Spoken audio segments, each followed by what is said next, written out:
রাজধানীর হাজারীবাগে অবস্থিত ধর্মীয় শিক্ষার পবিত্র জায়গা মাদ্রাসা, অথচ সে স্থানই হয়ে উঠেছে এক শিশুর জন্য দুঃস্বপ্নের কারাগার। দ্বিতীয় শ্রেণীর এক ছাত্রকে ধর্ষণের অভিযোগ উঠে এসেছে তারই শিক্ষক ও এক কিশোর সহপাঠীর বিরুদ্ধে। তদন্তে মিলেছে অভিযোগের সত্যতা। আদালতে জমা পড়েছে চার্জশিট। মামলাটি এখন বিচারের দ্বারপ্রান্তে, কিন্তু ঠিক সেই সময় নাটকীয় মোড় ভুক্তভোগীর পরিবার চাইছে আপোষ। অভিযুক্ত শিক্ষক নাকি চেয়েছেন ক্ষমা, আর সেই ক্ষমার বিনিময়ে থামতে বসেছে বিচার প্রক্রিয়া, যেখানে আইন বলছে ধর্ষণের মামলা আপোষযোগ্য নয়। শিশুটির মা বলছেন তার ছেলে ভয় পেত, যেতে চাইতো না মাদ্রাসায়, তবুও জোর করে পাঠানো হতো তাকে।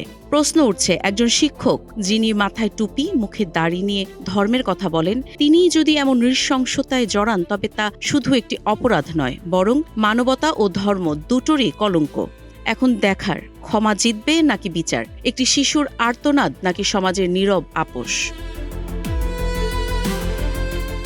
কাজী ইশরাত জাহান দৃষ্টি, নাগরিক প্রতিদিন।